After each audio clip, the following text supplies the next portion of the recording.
সবাইকে পবিত্র ঈদুল আজহার শুভেচ্ছা জানিয়ে শুরু করছি আজকের এশিয়ান দেশ সংবাদ। সঙ্গে রয়েছে আমি অরণ্য বিনতি ইউনুস।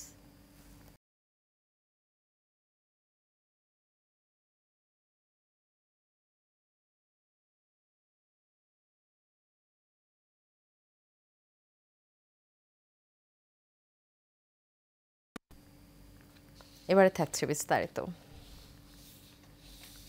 ঈদের ছুটি গাজীপুরের অন্যতম বিনোদন কেন্দ্র সাফারি পার্কে দর্শনার্থীদের উপচে পড়া ভিড়। প্রধান ফটকের বাইরে হাজারো দর্শনার্থী টিকিট কাউন্টারের পাশে দীর্ঘ লাইনে দাঁড়িয়ে টিকিট কাটেন। মূলত বিকাল থেকে পার্কে দর্শনার্থীদের ভিড় বাড়তে থাকে। দর্শনার্থীরা বলছেন, ঈদের ছুটিতে সাফারি পার্কে ঘুরতে এসে টিকিট কাটতে বেগ পেতে হলেও প্রাণী এবং পশু পাখি দেখে সে কষ্ট ভুলে গেছেন। পার্কের ভারপ্রাপ্ত কর্মকর্তা রফিকুল ইসলাম জানান, ঈদের ছুটিতে প্রতিদিনই দর্শনার্থীদের সংখ্যা বাড়ছে।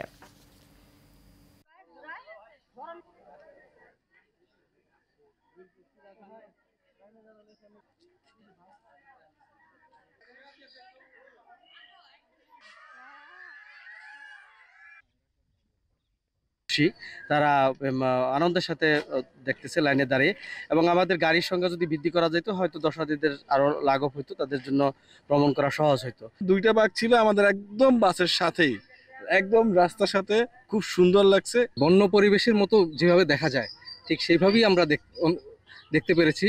মূলত 4টা জায়গা ছিল, তার মধ্যে আমরা বাঘ দেখেছি, বিভিন্ন প্রজাতির প্রাণী দেখেছি। 1-1.5 ঘন্টা আমরা সিরিয়ালে দাঁড়াইয়া তারপরে দেখলাম। এশিয়া মহাদেশের মধ্যে সব থেকে বড় পার্ক। হ্যাঁ, আমার অনুভূতি ভালোই লাগতেছে, প্রথম আসছি। ঈদের ছুটিকে কেন্দ্র করে পর্যটক বেড়েছে সুনামগঞ্জে। বিশেষ করে সীমান্ত এলাকার পর্যটন স্পট জাদুকাটা, বারেকটিলা ও নীলাদ্রিতে বেড়েছে পর্যটকদের ভিড়। প্রতি বছরের মতো এবারও ঈদের ছুটিতে পর্যটকরা ছুটে আসছেন সুনামগঞ্জের দর্শনীয় স্থানগুলোতে। বিশেষ করে জাদুকাটা, বারেকটিলা এবং নীলাদ্রিতে বেড়েছে পর্যটকদের ভিড়। দূর দূরান্ত থেকে ঘুরতে আসা এই সকল পর্যটকদের নিরাপত্তায় কঠোর অবস্থানে রয়েছে বিজিবি। 28 বিজিবির অধিনায়ক লেফটেন্যান্ট কর্নেল AKM জাকারিয়া কাদের বলেন, পর্যটকরা যাতে কোনোভাবে সীমান্ত রেখা অতিক্রম করতে না পারে সেজন্য হ্যান্ড মাইকের মাধ্যমে সতর্ক করছেন তারা। এতে স্বস্তি ফিরেছে ভ্রমণ পিপাসুদের মাঝে।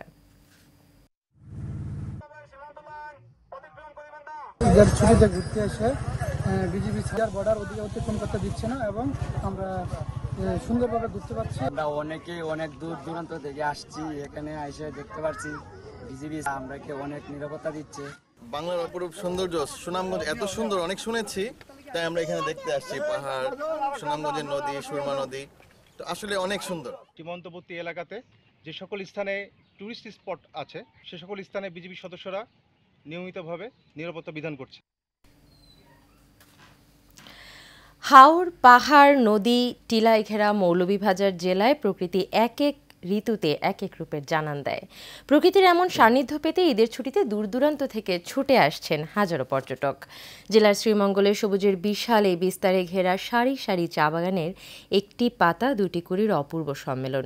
সবুজ গালিচা মোড়ানো আশেপাশের পাহাড় আর মনকাড়া পাহাড়ি ঢালু পথ। এ পথ মারিয়ে যেদিকে চোখ যাবে শুধু সবুজ আর সবুজ।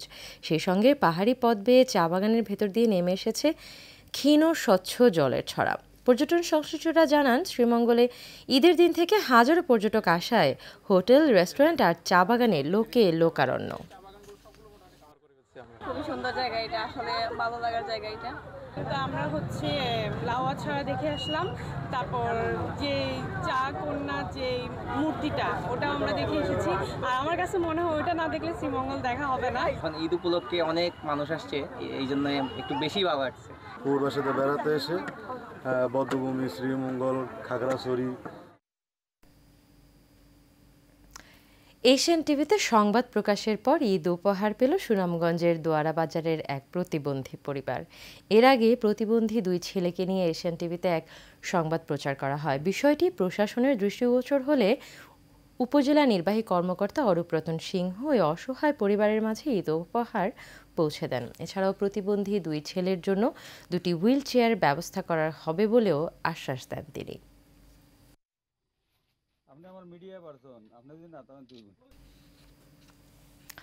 কবি, গীতিকার এবং পুঁথি শিল্পী মুক্তা পারভীনের রচিত কবিতা আবৃত্তি এবং সঙ্গীত সন্ধ্যার আয়োজন করা হবে।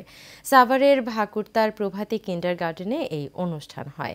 এতে প্রধান অতিথি ছিলেন নাট্য অভিনেতা এবং কবি ABM সোহেল রশিদ। সঙ্গীত সন্ধ্যায় গান পরিবেশন করেন শিল্পী সারওয়ার মাহিন, ইকবাল হোসেন এবং আরিফুর রহমান কাউসার। উপস্থিত ছিলেন ভাকুরতা ইউনিয়ন বিএনপির সহসভাপতি নূর মোহাম্মদ। এ সময় স্বরচিত পুঁথি পাঠ করেন কবি এবং গীতিকার মুক্তা পারভীন।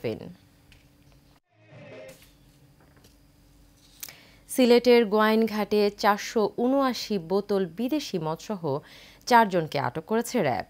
র্যাব জানায়, গোপন সংবাদের ভিত্তিতে রাতে গোয়াইনঘাট উপজেলার 11 নম্বর মধ্য জাফলং ইউনিয়নের জাফলং চা বাগান এলাকায় অভিযান চালিয়ে তাদেরকে আটক করা হয়। এ সময় 3টি প্লাস্টিকের বস্তা ভর্তি বিদেশি মদ জব্দ করা হয়। আটককৃতরা হলেন উপজেলার দক্ষিণ প্রতাপপুর এলাকার কালন আনোয়ার হোসেন, আজাদ মিয়া, শামসুল ইসলাম এবং মনাইকান্দি এলাকার জাকির হোসেন।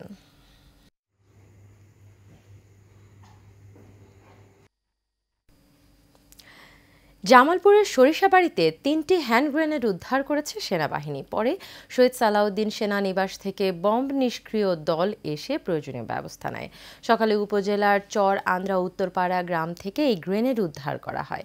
সেনাবাহিনী জানায়, চর আন্দ্রায় পতিত জমিতে গ্রামীণ অবকাঠামো উন্নয়ন প্রকল্পের রাস্তা নির্মাণের জন্য ভেকু দিয়ে মাটি কাটার সময় হ্যান্ড গ্রেনেড সদৃশ 3টি বস্তু দেখতে পান স্থানীয়রা। পরে বিষয়টি থানা পুলিশকে জানালে পুলিশ এবং সেনাবাহিনীর একটি দল ঘটনাস্থল পরিদর্শন করে। সুনামগঞ্জের ছাতকে জমি সংক্রান্ত বিরোধের জের ধরে দুপক্ষের সংঘর্ষে অন্তত 15 জন আহত হয়েছেন। দুপুরে উপজেলার আমেরতল গ্রামের জালাল মিয়া এবং ফয়জুল ইসলাম গ্রুপের লোকজনের মধ্যে এই সংঘর্ষের ঘটনা ঘটে। ছাতক থানার ভারপ্রাপ্ত কর্মকর্তা মোখলেসুর রহমান আকন্দ জানান, জমি সংক্রান্ত বিরোধের জেরে উভয় পক্ষের মধ্যে দেশীয় অস্ত্র নিয়ে সংঘর্ষ হয়। বর্তমানে পরিস্থিতি পুলিশের নিয়ন্ত্রণে আছে।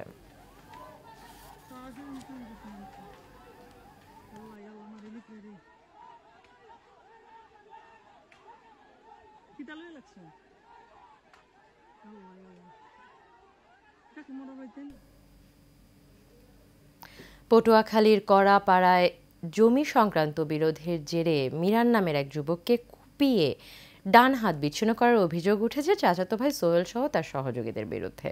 উপজেলার বালিয়াতলী ইউনিয়নের মধুপাড়া বাজারে এই ঘটনা ঘটে। মিরান ছোট বালিয়াতলী গ্রামের রফিক মিয়ার ছেলে। পুলিশ জানায়, রাতে ওই বাজারে মিরানকে একা পেয়ে ধারালো অস্ত্র দিয়ে এলোপাতাড়ি কোপাতে থাকে সোহেল সহ তার সহযোগীরা।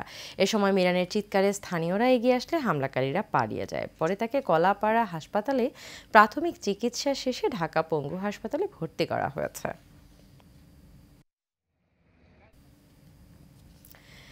ভিজিএফের চাল বিতরণ না করা সহ অনিয়ম দুর্নীতির অভিযোগে চাঁপাইনবাবগঞ্জের গোবরাতলা ইউনিয়ন পরিষদের চেয়ারম্যান এর অপসারণের দাবিতে মানববন্ধন করা হয়েছে। সদর উপজেলার মহিপুর কলেজ মোড়ে গোবরাতলা ইউনিয়ন পরিষদের সামনে এই মানববন্ধন হয়। এ সময় বক্তারা বলেন, অসহায় দরিদ্র মানুষের জন্য সরকার ঈদের আগে ভিজিএফের চাল বরাদ্দ দিয়েছে, কিন্তু গোবরতলা ইউনিয়নের ভিজিএফের চাল বিতরণ করা হয়নি।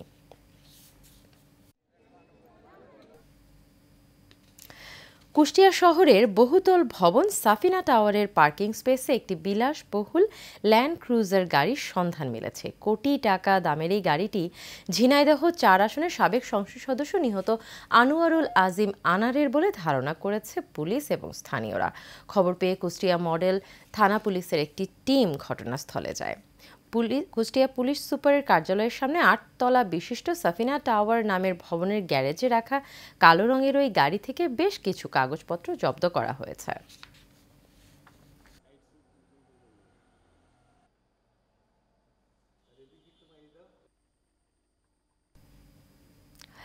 নোয়াখালীতে নদী ভাঙন রোধে দ্রুত ক্রস ড্যাম নির্মাণের দাবিতে পদযাত্রা এবং সাংবাদিকদের সাথে মতবিনিময় করা হয়েছে।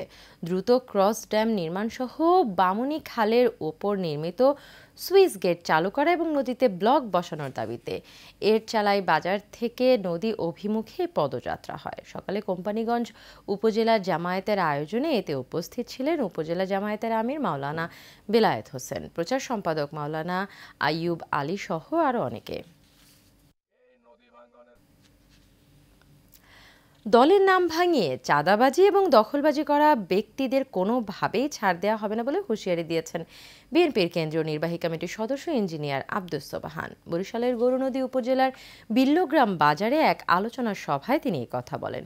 উপজেলা বিএনপির সাবেক সিনিয়র যুগ্ম সাধারণ সম্পাদক অধ্যাপক আব্দুল আউয়াল লোকমানের সভাপতিত্বে এতে বক্তব্য রাখেন জেলা উত্তর যুবদলের সদস্য সচিব গোলাম মোর্শেদ মাসুদ, উপজেলা বিএনপির সাবেক সহসভাপতি আনোয়ার সাদাত তোতা, পৌর বিএনপির সাবেক সাধারণ সম্পাদক বীর মুক্তিযোদ্ধা মোহাম্মদ শাহ আলম ফকির সহ আরো অনেকে।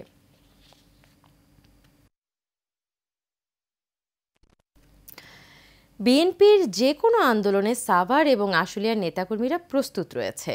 সেই সাথে ঢাকা 19 আসনে বিএনপিতে কোনো বিভেদ নেই বলে জানিয়েছেন বিএনপির কেন্দ্রীয় কমিটির সহ পরিবার কল্যাণ বিষয়ক সম্পাদক ডক্টর মোহাম্মদ সালাউদ্দিন বাবু। উপজেলার বনগাঁও ইউনিয়নের চাকুলিয়া উচ্চ বিদ্যালয় মাঠে বিএনপি এবং অঙ্গ সংগঠনের উদ্যোগে পুনর্মিলনী এবং সাংস্কৃতিক অনুষ্ঠানে যোগ দিয়ে তিনি এই কথা বলেন। এ সময় উপস্থিত ছিলেন সাভার থানা বিএনপির সাধারণ সম্পাদক গোলাম মোস্তফা, সাংগঠনিক সম্পাদক আব্দুল্লাহ আবুল খায়ের, আশুলিয়া সাবেক যুগ্ম সম্পাদক ডক্টর মেহেদি হাসান সহ অনেকেই।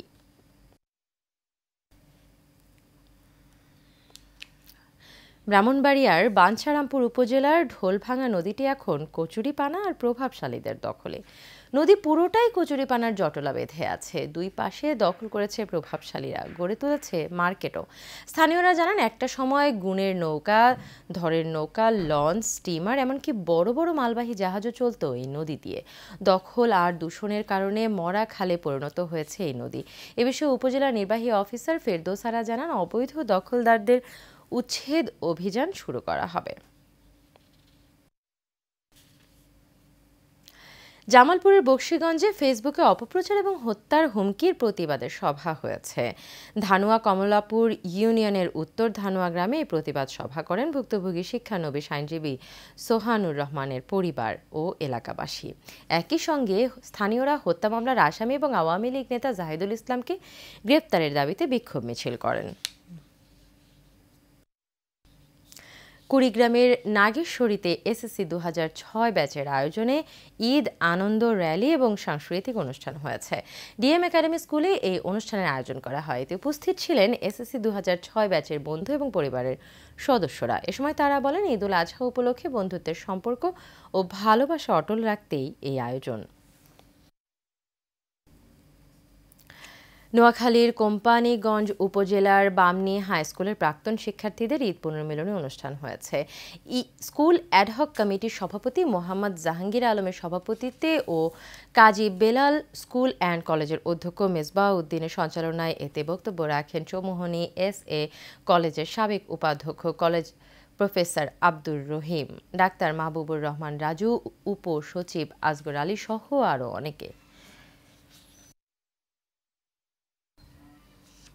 নাটোরের লালপুরে কালী মচিলান ইউনিয়ন গণ, যুব এবং ছাত্র অধিকার পরিষদের উদ্যোগে এক যোগদান অনুষ্ঠান হয়েছে। উপজেলার নাওদারা সরকারি প্রাথমিক বিদ্যালয় মাঠে সংগঠনের নতুন সদস্যদের বরণ করে নেওয়া হয়। এতে প্রধান অতিথি ছিলেন ঢাকা মহানগর দক্ষিণ গণ অধিকার পরিষদের সহ সভাপতি মেহেদি হাসান সোহাগ, কাদিমচিলান ইউনিয়ন যুব অধিকার পরিষদের আহ্বায়ক মুকুল কুমারের সভাপতিত্বে বিশেষ অতিথি ছিলেন রাজশাহী মহানগর যুব অধিকার পরিষদের সভাপতি মহিবুল ইসলাম।